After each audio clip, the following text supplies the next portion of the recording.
Hi there. Grab a cuppa, take a seat, come and meet your health coach. Brought to you by vitalhealthcoaches.com. Hello and welcome to today's episode. My name is Clare Sharpen. I'm your host, and I'm really delighted to welcome Mariella Ricagni to the podcast today. Hi Mariella, welcome. Hi, Claire. Thank you for having me. It's really a pleasure to be here with you and have a nice chat with you. So Mariella, I know you're a certified health coach and a mindfulness facilitator. So just tell us a little bit more about yourself first. Yeah, sure. I'm clearly Italian, but I've been living in London for 25 years now, which I assure are a long time. I live in London with my husband, my teenager daughter, with all the pleasure of having a teenager daughter. And I have three cats and a dog. I Wow. love animals very much. I love nature. I love walking in nature when possible, which sometimes might just be the parks in London or might be going out of London. I also travel a bit back and forward from France. So, yeah, I'm a bit English, a bit Italian, a bit French. I try to mix these all together. Oh, great. So, tell us, why did you decide to become a certified health coach? Yeah, the story begins quite a long time ago, probably about 20 years ago, when I wanted to study psychology, but I couldn't do it for family problems. So I went to work, and then when I was nearly 30, I did manage to go to university, studied psychology, got the degree and a degree in psychology of work. And it was one of the best days in my life because it was a dream coming true. But then again, life gets into your plans. And so I couldn't work with psychology, moved to London, and I started working in IT. I worked as a developer initially, then I went into training, which is a bit putting together the psychology and the IT. And I really loved it. I did training and coaching in IT for 15 years.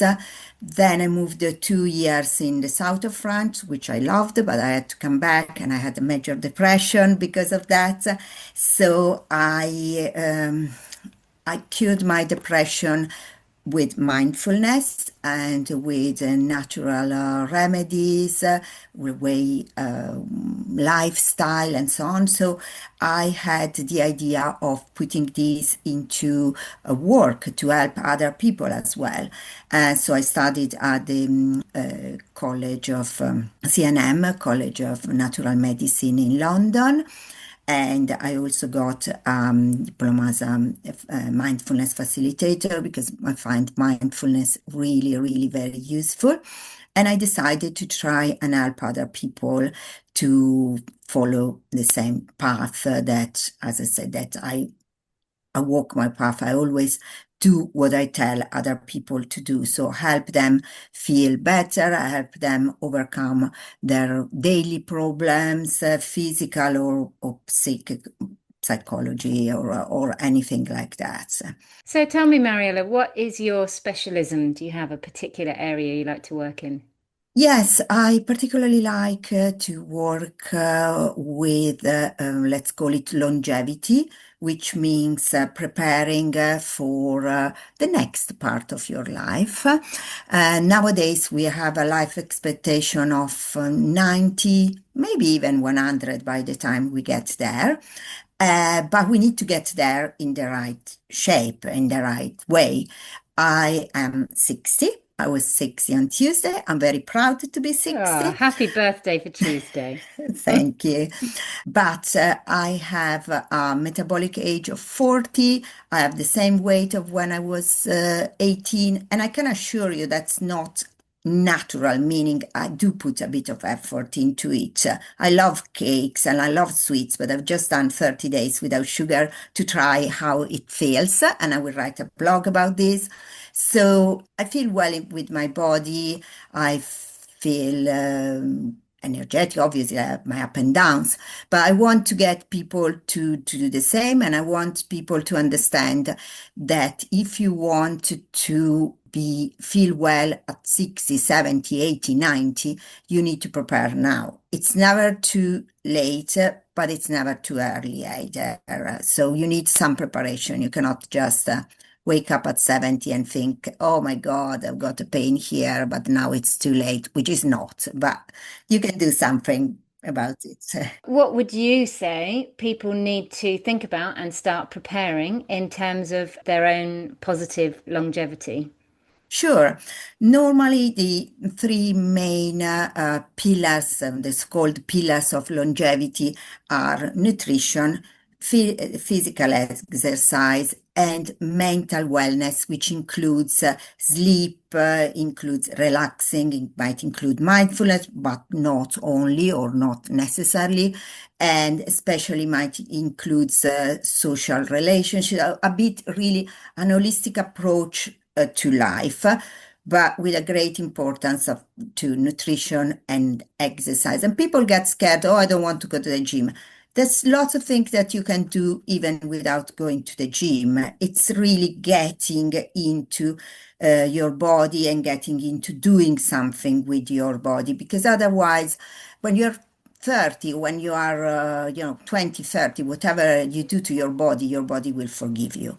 Later on, it doesn't. So They you say, need don't to they, be, that youth is wasted on the young. yes, indeed, indeed. You really need to work a little bit more, but it can be pleasant. It's not a chore. And I try to make it pleasant for myself and for others so that it's not, one of those diets that then you cannot keep on going.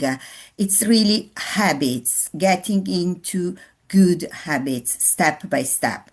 And as I said, you can start at 30 if you want, 40. Ideally, start when you are over 50. But anytime, one of my clients is 80 and she's lost weight without a diet. She's starting moving a bit more. She's really feeling much better than she was feeling a few months ago. So, can you give us some practical examples, perhaps with the client you've mentioned or someone else? What sort of changes do people make when they come to you for support? Yeah, they start being more, I would say mindful, but I don't like this is a bit of a buzzword. So I prefer to say they start to be more, pay more attention to what they eat, when they eat, how they eat, pay more attention to do their daily physical exercise, which might be just walking to the tube or walking one bus stop farther. So start do one pair of stairs. So start very little. Start with that minute. Never believe when somebody tells you, "Oh, it's useless. If you don't do your 20 minutes high intensity exercise, it's useless." No, it's not. Anything is good. So really, step by step, small habits which build on each other. We use a lot diaries of what you've done, what you've eaten, what your exercise that you've done during the day. And step by step, when you start feeling better, then you see the result and then you're encouraged to do a little bit more, to go a step forward. It's not big changes. You don't have to give up any food, but just change small habit changes, small changes in your habits. And so, what do you think the secret is for people to change habits, perhaps that they've had ingrained for decades? How do you go about helping someone change a particular habit?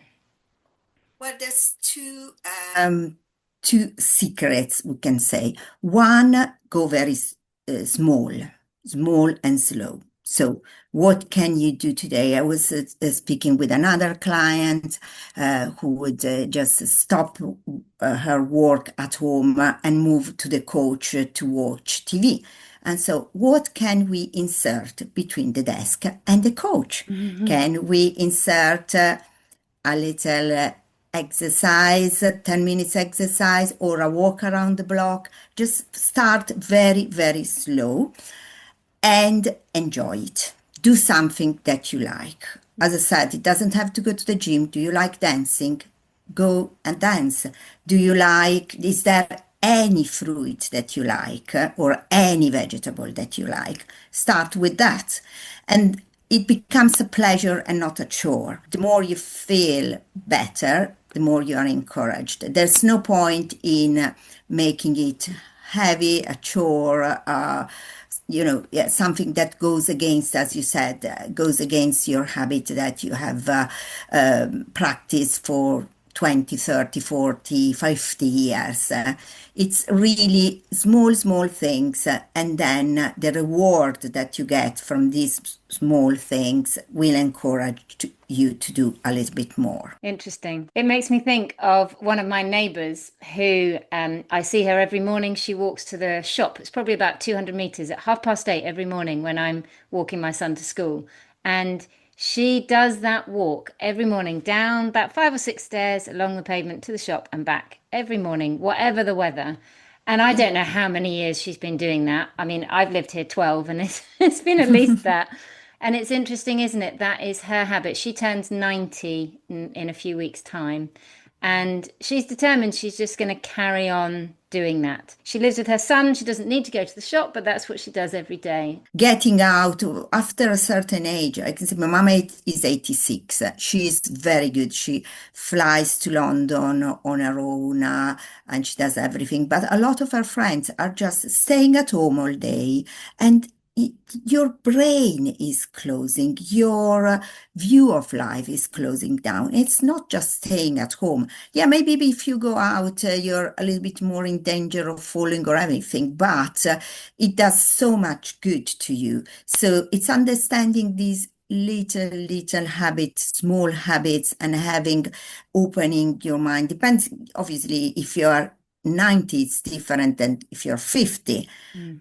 If you're 50, you don't discuss of you need to go out of your house, but you can say, okay, today I'll take my bicycle instead of my car, or I walk to work, or sometimes when I used to be in the office, I would get up from the desk, walk a couple of floors up and down, and then sit again. It takes 5 minutes, but it really makes a difference. When I was working, I used to have what I called my imaginary cigarette.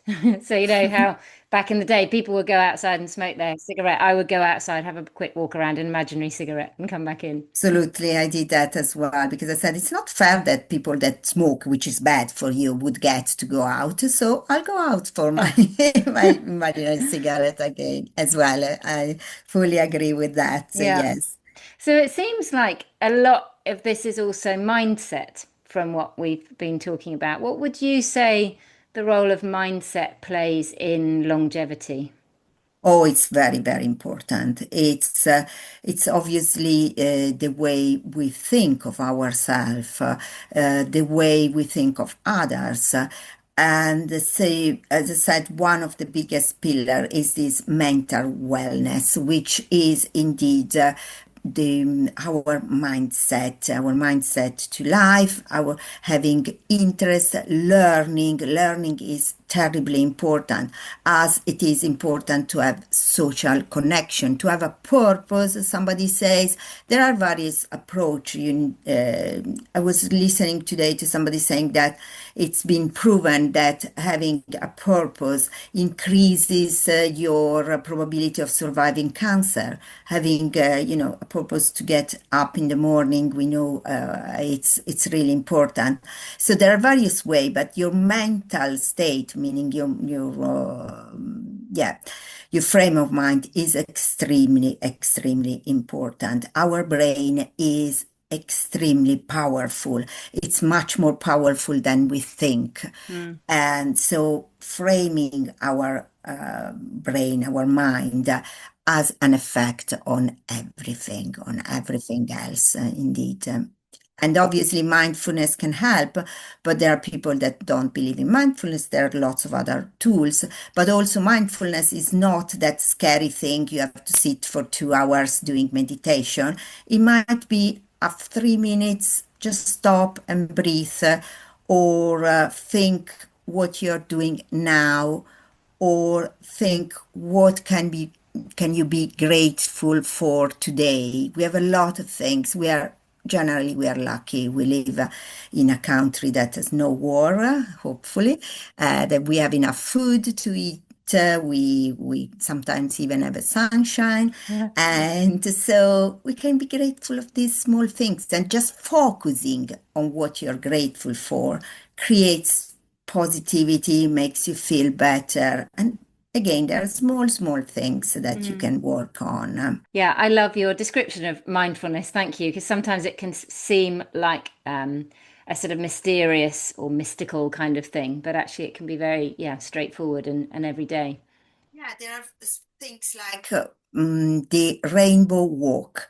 When in those gray day in London, when really it seems the world is going to end any minute, you go out and you try to find the colors of the rainbow. So you start from one color, look around you, find it might be a car, it might be a window, it might be a flower when it's the time, and find all the different colors of the rainbow. These focus your brain toward colors because sometimes when you are depressed, and I felt it, you really see life in black and white. You Mm. don't see the colors. When I was very depressed, I was going to the office and I wouldn't realize what color was the shirt of my colleague.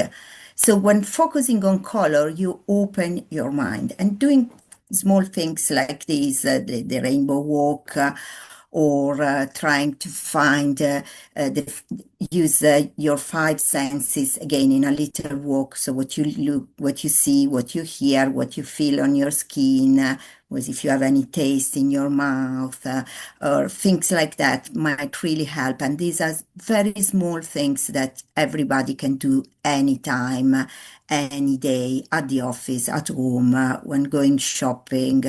When sometimes I tell my clients, even if you are at the doctor, you're waiting to have a visit at the doctor or something, there are things that you can do there, visualization that might help you there. I love that. The rainbow, what did you call it? The rainbow The rainbow walk, yeah, walk, the rainbow walk. Great. So, you can try it. I will. Yeah, definitely. I feel that in our culture, certainly in the UK, I don't know, you can tell us maybe it's different in France and Italy, but we have a sense of, oh, well, it's just all part of getting old. Yeah, you start to lose your mobility, your cognitive function declines, and that's just the way it is. How would you respond to that kind of sentiment? Well, it's partially true, obviously. We cannot expect it to be the same that we were at 20 or at 30, but there's so much we can do. And there are studies that prove that people at 80 or 90 can be better than people at 40 or 50 because you look after yourself, you do exercises, all kind of exercises, including mental exercises.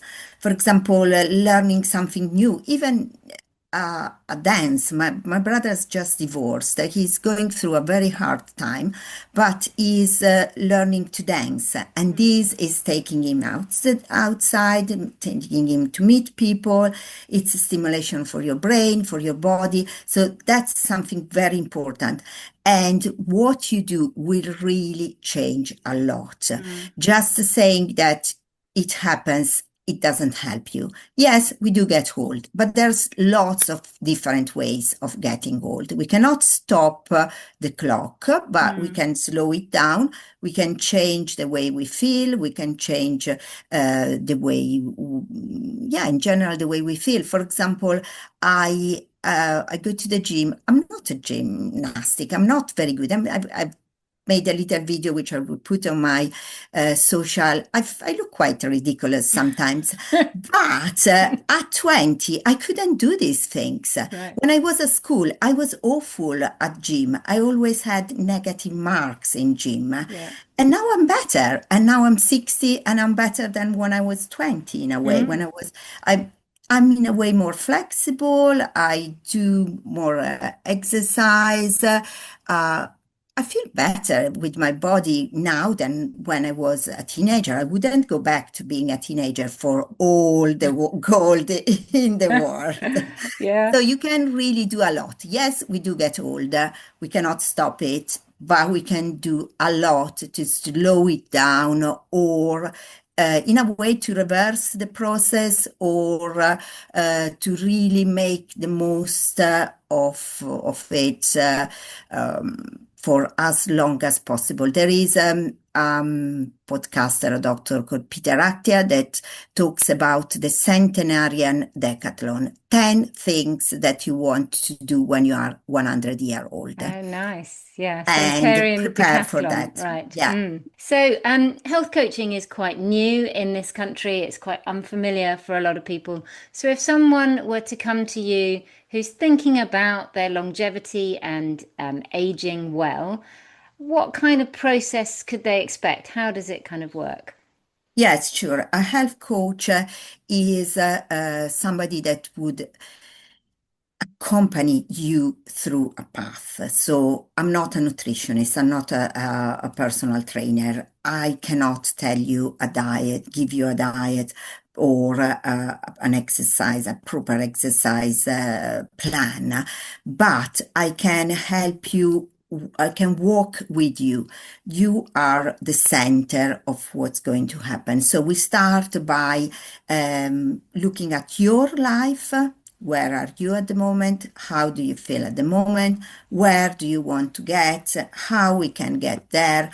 And then I say it's like when you walk a marathon. Now, a marathon sounds very heavy, but if you go on a path, or I don't know, my daughter has just been to the DOFE Yeah. award, and so they are out there for 2 days on their own, but they're not on their own. They have checkpoints when there are people. Sometimes they meet these people, sometimes they're hidden, but they are checked at each point. They are checked that they are there, that they are healthy, that everything is going well. And that's the role of a health coach. So we decide a path together based on where is the client, where are you at the moment, and where you want to get. And then I will be the checkpoint. I will be the one taking you by hand if needed, or just hiding behind the bush, but checking that you are getting where you want to be. And I do that by various things, as I said, by diaries, by meetings, one-to-one meetings, sometimes messages, emails, anything that can make you accountable for what you are doing, but you are doing. It's a client that is working, and it's the client that is investing on themselves.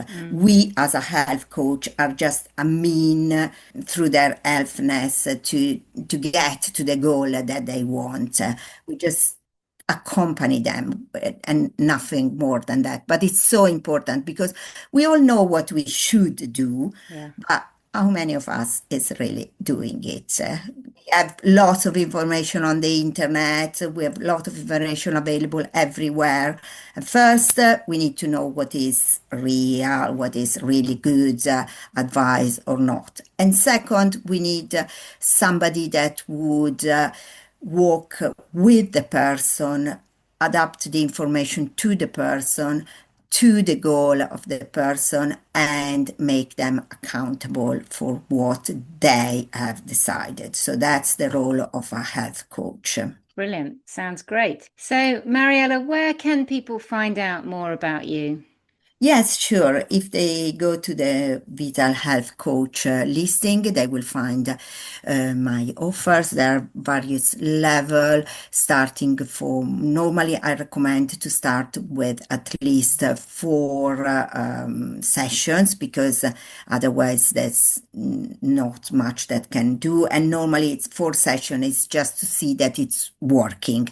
And then we can work together on longer plans or extend this session, or that if they want to commit to the full, let's say, life package is 14 weeks, and then we decide whether they maybe want a check once a month, or just come back when they feel like they want a small check. But the role of a health coach is really to try to get people to walk with their own feet. So we're not trying to get them to be with us for their whole life, even if well, they're 90. That would be good if I could commit people from 50 to 90, but that's not my purpose. Yeah, yeah. I love that expression, get people to walk with their own feet. Is that an Italian expression? Yeah, probably Yeah, yes. it's nice. Okay. But it Yeah, gives you the idea, really. It's yeah, you have to move your feet and go. yeah, yeah, for sure. Yeah.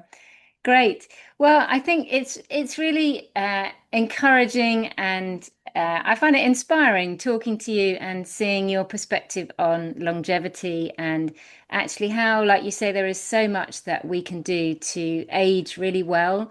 And I think what's so important is to enjoy it, isn't it? Is to Indeed, enjoy our indeed. life as long as we've got on this planet, Yeah, rather than have a negative mindset and sort of just slowly wait for it all to end. So, yeah, I'm absolutely. certainly going to try the rainbow walk. That's a good one. Good. And your mindfulness tips. So, thank you so much for sharing with us on the podcast today. It's been a real pleasure to have you here, Mariella. Thank you very much for giving me this opportunity to talk about something that I really love and enjoy. And so I'm looking forward to have some comments about the Rainbow Walk, or have any other comments, or meet you somewhere. Thanks, Mariella. We hope you've enjoyed this episode. For more on how a health coach can support you in your health journey, please go to vitalhealthcoaches.com.